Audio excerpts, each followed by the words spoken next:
As the wind erodes and the water corrodes, altering everything we think we know, but we don't. It's all temporary, and it used to, but now the thought doesn't scare me or keep my feet from following one after another until I slumber. Then my mind, not my feet, wander and dream of people and places I'll never see again. I've mended as much mental anguish as I can, and now I try to use this language to take these thoughts from my head to my pen. Cause though I don't speak of my dead friends or the circumstances, often the blow never softens or yields.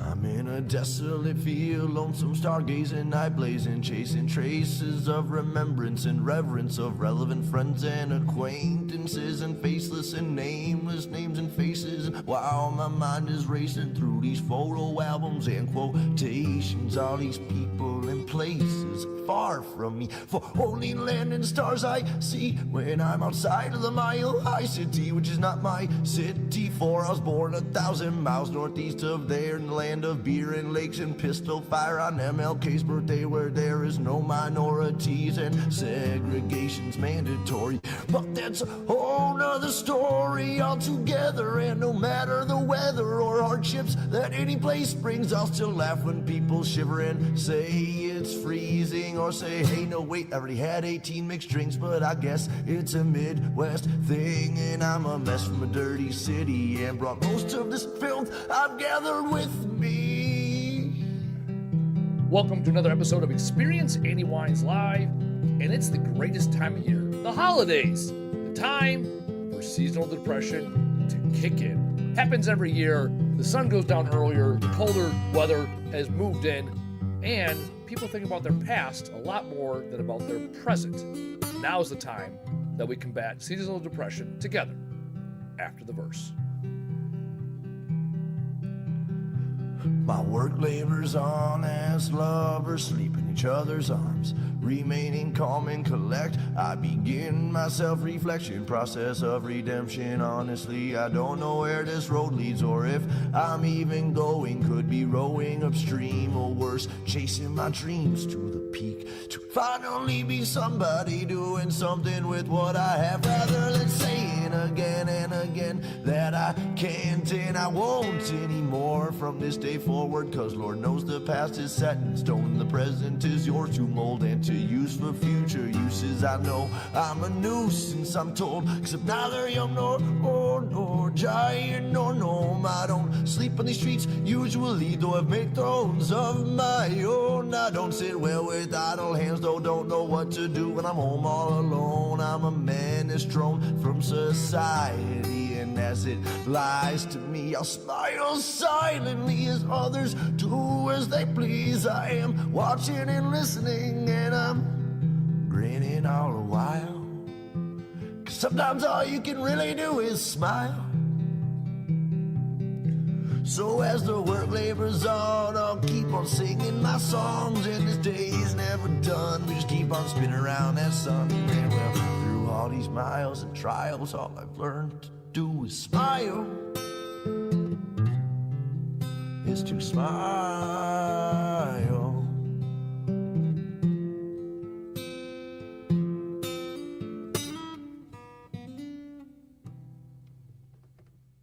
Welcome to another episode of Experience Andy Weins Live, as this is our opportunity every week to come together and talk about one topic that's typically relevant in my life and also relevant in what's going on in the world today. It's an opportunity for us to grow and learn and build on ourselves as we do each week. Every week I kick things off with a moment of gratitude, someone or something I'm grateful for, so that I seek out greatness and gratitude in all that I do. And this week I'm grateful for this group of people I have in town. This week there's a group from Canada, from Chuck It Removal Services, a junk removal company in the greater Toronto area, and they sought me out a couple months ago, brought me in as a consultant, and now they've come down here for 3 days this week to figure out their annual planning for their business today and in the future. They've been in business for 17 years, and to what Ricky said, never really had a plan. And so they've looked at me and trusted in me to help and guide them and support them execute on their strategy for their 1, 3, 5, and 10-year goal. And I'm grateful that I get to use my talents and abilities in business, being a fourth generation entrepreneur, growing up doing this business, living in this industry, living, sleeping, eating, breathing it. And now they're giving me the opportunity to train, coach, and mentor them and their team. They came in 5 deep. We celebrated and broke bread Sunday night, had a meal at my house, and now they're in town for 3 days, and we are rebuilding their business. And the look on their eyes as we reshape the business and we come up with their values and their org chart, it's very rewarding for me. I love mentoring and mentoring. That's the best word. It's not coaching and consulting necessarily. It's absolutely mentoring those, supporting people, finding the answers within them to get them where they want to go in life. There's our thank you and our gratitude. And next we move on to my ask. It's a very simple ask. Speaking. I've been talking about this lately. I want to get in front of more audiences. That mentorship, the ability to share my talents and abilities with the world. So whether it's a chamber, it's a convention coming up, it's a company that's looking for an annual speaker or a quarterly inspirational session or workshop, I'm the guy that brings the language of leaders to leaders in need of that language. It's very simple. How do we reshape and reform our language? How do leaders talk? How do we get rid of negative self-beliefs, limiting self-talk? And how do we empower those around us so that we get the most out of this life? And that goes right into today's topic. Seasonal depression. It's that simple. Let's get right to it. Seasonal depression is a mother.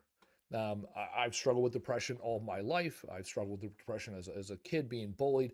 I struggled with it when I come home from Iraq, and I've struggled with it over the last 15 years in and out of relationships, the struggle of being a single father and not having the time with my daughter that I've wanted in the past. So I've struggled with depression throughout my life. And so earlier today, I looked up the definition of depression. It's very, very simple how they would define depression, because we talk about this word. It's like, well, let's start with the meaning of the word so we're on the same page, right? Depression is a serious mood disorder that affect a person's thoughts, feelings, behavior, and sense of well-being. And as I read that, I started thinking about Maslow's hierarchy of needs with the well-being, right? That how we think about ourselves and what do we need and how do we get through this life when our basic needs aren't met, especially the psychological, right? The physical needs and then the psychological needs aren't met when we feel threatened. And I also thought about Stephen Covey and one of my favorite sayings of all time, Stephen Covey: sow a thought and you reap an action, sow an act and you reap a behavior or habit, sow a habit and you reap a character, sow a character and you reap destiny. And I look at this order of march that they describe depression as. It affects a person's thoughts, feelings, behavior, and then sense of well-being. So that's in line with what Covey's saying. It's in line with what Maslow talks about with our hierarchy needs and our psychological need, right? And I also thought about the military, the Army, ATC, the activated event, the thought, and then your emotions and reactions, or they call consequences. And everything lines up here, even in the order they say it. It's a thought. Your thought leads to your feelings. Often your feelings and your behaviors are that emotional and immediate reaction you're having to a stimulus. And over time, eventually you have this sense of well-being that you're not well because this is controlling you. Again, it's a serious mood disorder, and it affects people. Earlier this week, I was sent a video by somebody that talks about these 3 control groups and the power of words. And they had 3 control groups. They had 3 groups, rather, of people that were struggling with depression. One group got heavily medicated. One group went into therapy. And in the third group, they had them change their self-talk. So they had them eliminate 2 different word sets. One is I can't and I have to.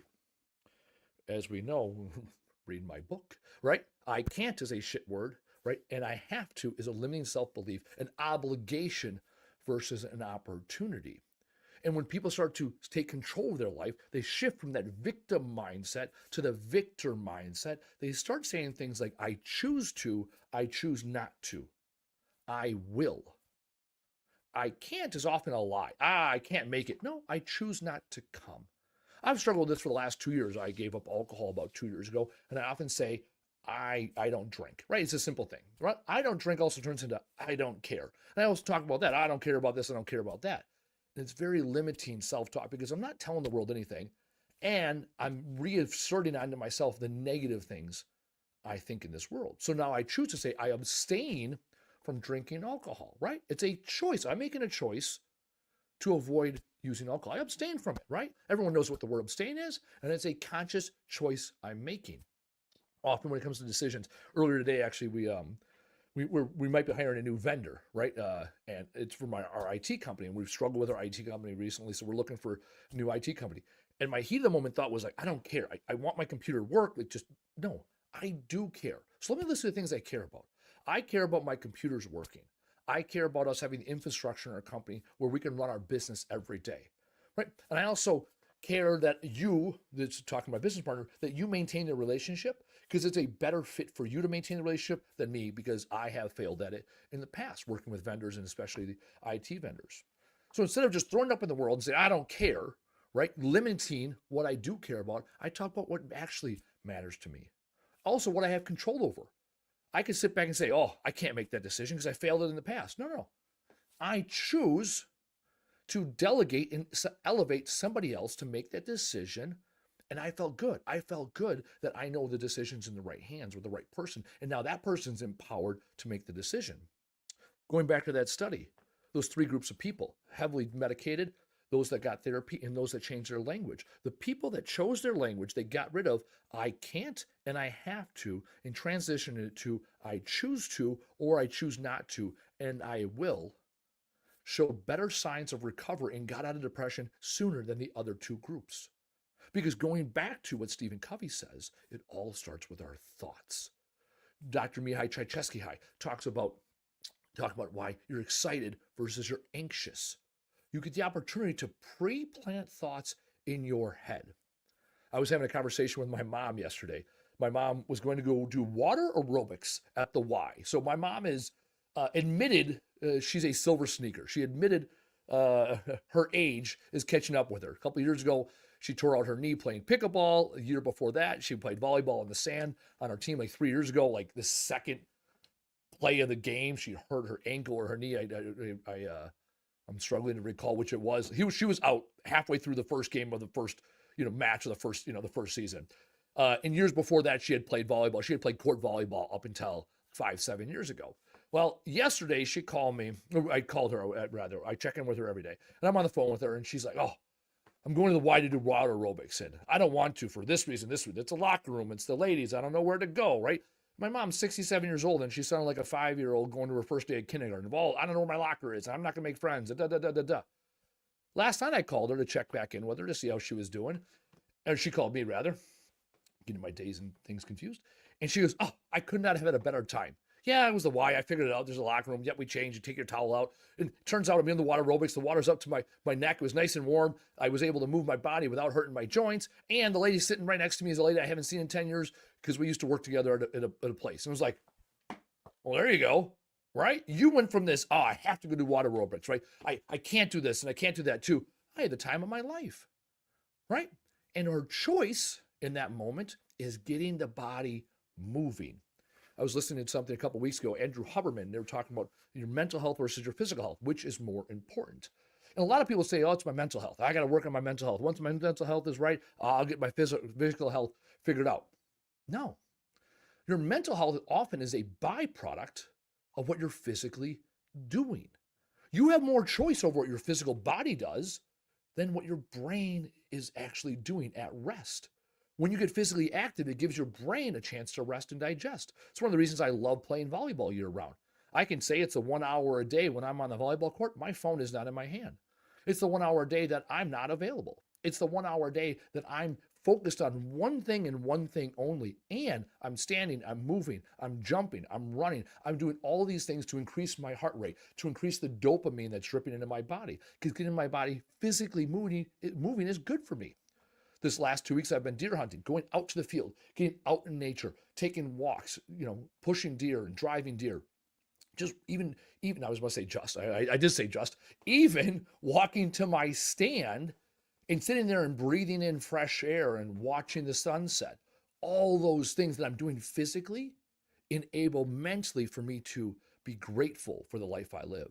Give me time to rest and digest. Also give me time to comprehend things that are complicated and what can I do to simplify them, because I can put my physical being somewhere else. I can get my body moving, right? Movement creates momentum. And then those pressures and stress, that agony, that creeper that comes up on your shoulder, right? of the past choices you made that didn't work out, the present choices that are overwhelming, the anxiety that I've been feeling or others may be feeling towards the future. As they creep in, I'm standing tall. I'm not a victim of what I have to do, what I can't do. No, I'm a victor of what I will do, what I choose to do. And so I can look those things in the face and say, no, this is how I'm going to show up. This is what I'm going to do. I know right now it's that season, right? I struggle with the holidays. My grandmother, the most important person in the world to me, died on Christmas Eve. I've never been one that's loved the holidays. And so now I'm choosing going into the holidays. No, I'm going to go out of my way to do things holiday related to embrace the season. I'm also going to take time to rest and digest and to read and do all those things I've wanted to do this year. I got 28 days, 29 days here left to get them done. I got lots of time to read those books I want to read. I got lots of time to prep myself for next year so I can have a successful next year. So instead of focusing on the short days and the lack of beach volleyball and the lack of hunting and the lack of all the things that I typically do throughout the year, I am focusing now on the abundance. What choices do I have? I have wide open schedule, like 4 weekends in a row. What great opportunity I have to do all the things that I've wanted to do this year. When I lack time, now I have unlimited time because I can choose to do those things. And when I put those, when I start to put those thoughts in my brain, I get myself up and moving. I put those positive thoughts in my brain. I anticipate favorable outcomes. Now I start combating the negative self-talk because the negative self-talk, that creeper will come up. And I can look him in the eye and face the reality, face the facts. Recently, I've been studying limerence, and it talks about limerence, and it's an addiction that you have. And as part of that limerence, it allows you, says, okay, focus on that thing that's bothering you. Give yourself 10, 15 minutes to focus on it. Put things in reality, put things in perspective, use facts to back up how you're feeling or not feeling. And after 15 minutes, walk away. Physically get up. Give yourself the time to process that information. So when there's something bothering you, take 10, 15 minutes. Allowing yourself all day to let it ruin your day is a waste of time. No, say, you know what? These 15 minutes a day, I'm gonna work this out in my head, and I'm gonna really think about it. And maybe you watch a video or read something ahead of time so you can pre-plant thoughts in your head before you go into this meditation session. And then when your 15 minutes is done, give yourself that 10, 15 minutes, walk away from it. Or schedule another time that you can ruminate on it. And next time that thing creeps up, say, okay, hold on, this is not the time for me to dig into this. So yes, those things will creep up. Those desires that you did not achieve this past year, the anxiety of what next year will bring, will creep up on you. Give them their place, give them their space, and love on them. That's something recently I've learned, and I'm realizing.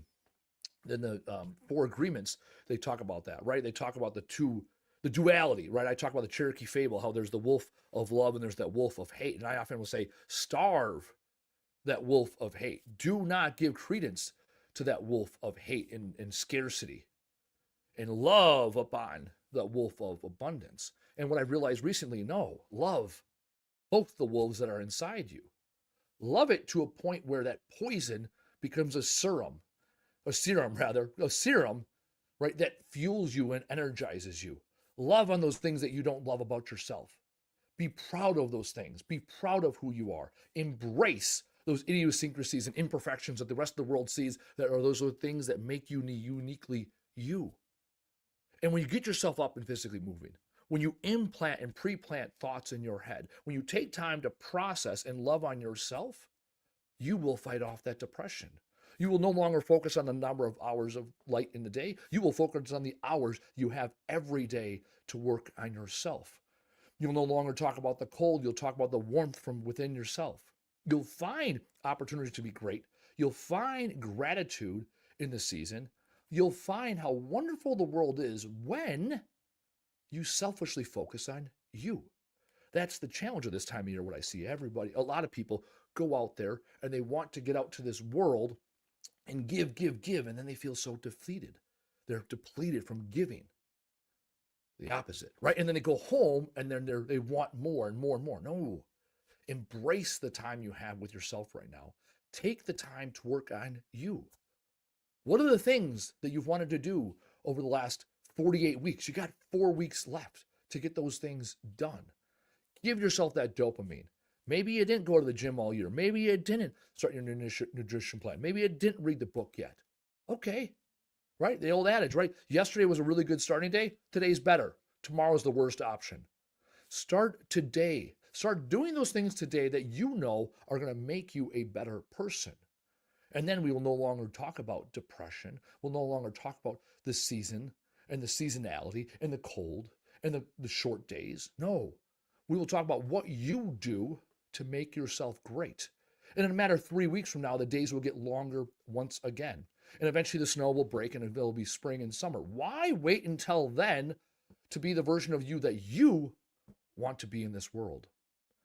Those are the questions I want you to ask yourself. Those are the exercises that you have the opportunity to do this week. And those are the opportunities of pre-planting your thoughts in your head to get you where you want to be. My simplest solution is that. Take the time this week to focus on those potential challenges you have coming up against you. Focus on them. Compartmentalize them. Think them through. Test them against facts. Anticipate how you feel about those things. Pre-plant thoughts in your head so when the stimulus does come up, you already have an answer to the question you're yearning to solve. Get your body up and moving. Do something physically to get your body, your brain, your blood flowing.